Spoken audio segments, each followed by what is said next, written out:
Everybody, welcome back to the Multipliers Leadership Podcast. We're excited to be back with you again today as we continue our brand new series called A Call to Pray. In our last episode, we talked about the pattern of prayer and how Jesus, he gave us a framework, not to be legalistic or ritualistic about it, but he gave us a framework really just to stay connected with the Father, and how there's so much that we can glean from just how Jesus prayed the Lord's Prayer. And today we're shifting our focus to not what we pray, but how do we come before God? What's the heart posture? Does it have to be perfect? Does it have to be said in a certain way? Like, what does that actually look like? Because the words we say are obviously important, but there's also great value in the condition of our heart to come before God. Like, how do we actually come before him? Jesus told this great story in Luke chapter 18 that reveals this posture perfectly. There's these two men. They went up to the temple to pray. One Pharisee, the other a tax collector. Pharisee, he stood confidently and he prayed, God, I thank you. Basically, he says that I'm not like these other people. I mean, I'm so much more spiritually mature than all of them, obviously. I mean, I fast a couple times a week. I give a tenth of everything that I have. So he just talks about how amazing he is in his prayer. And the other is a tax collector. He stood at a distance. He didn't even lift his eyes to heaven, but he beat his chest and said, God, have mercy on me, for I am a sinner. Jesus said it was the tax collector who went home justified before God. So why? Because the Pharisee came with so much pride. I mean, it seems like obvious, like, man, that's not the kind of guy I want to hang out with. But the Pharisee came with so much pride with how amazing he was. But the tax collector, he came with humility.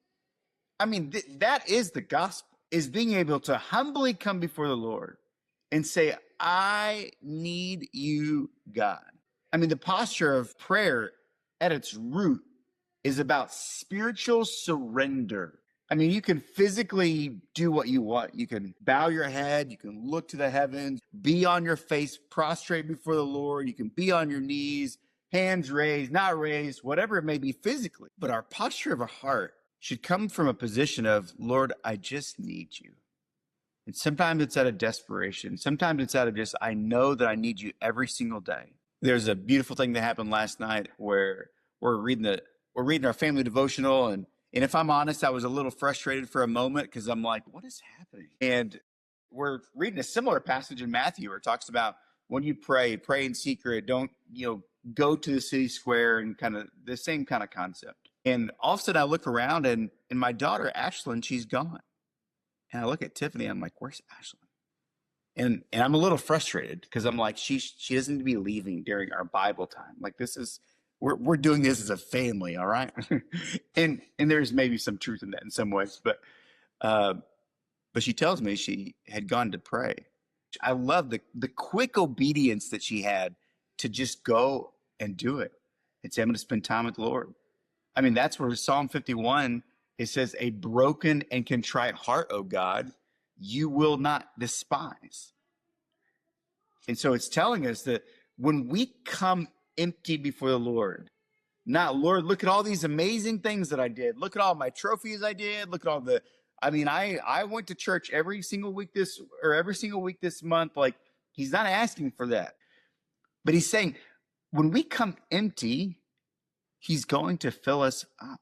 When we come with a humble posture, he's going to be the one that lifts us up.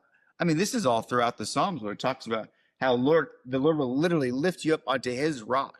He'll lift you up with his right hand. And that's the same mindset, the same posture at which we need to come to the Lord. When we come real and authentic, he just meets us there. I mean, for those that consider themselves a leader, which I think anybody that's a follower of Jesus is a leader, and you have pressure to keep it all together, to do things perfect, to be strong for others, may I remind you, the Lord's not looking for that from you. The Lord is looking for you to stop trying to just show that you have it all and just start leaning into the Lord and saying, Lord, this is where I genuinely need you in my life. I mean, humility, just to be really clear, isn't just to think less about yourself. It's just to think rightly about God.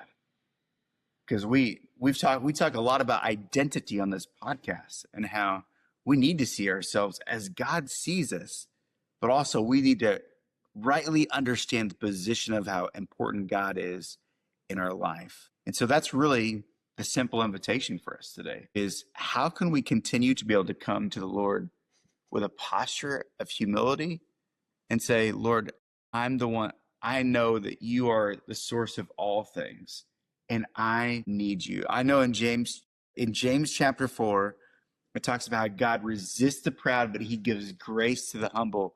And so, Lord, I need the grace of you in my life. So here's our invitation today. Will you just be honest with the Lord with where you're at? And just tell him, man, today's just too much, Lord. I'm overwhelmed by work or kids or life or bills or sickness. Lord, it's just too much. And come to him and just invite him into those spaces. I mean, the Lord wants to be invited into those spaces. So come with a posture of humility, understanding, and I would even add to that, not just a posture of humility, but remembering that he's a good father that loves you. So the same way that my kids, or maybe your kids if you have them, come to you when they have need, it's the same way that we can come to our Father and say, God, I need you. My son yesterday, he fell asleep and he woke up and his head was hurting and he was a little bit fussy and he was crying. And it's my youngest, Kason, and he's 4. And I just said, Kason, would it be better if you just laid on my chest? And he said, yeah. And so maybe today, maybe this week, you just need to take time to lay on the chest of the Lord and say, Lord, I need you today. Hey, that's all we have for today's podcast. Next week, we get to talk about the power of prayer. And I can't wait to do that with you guys. You guys have a great week. See you.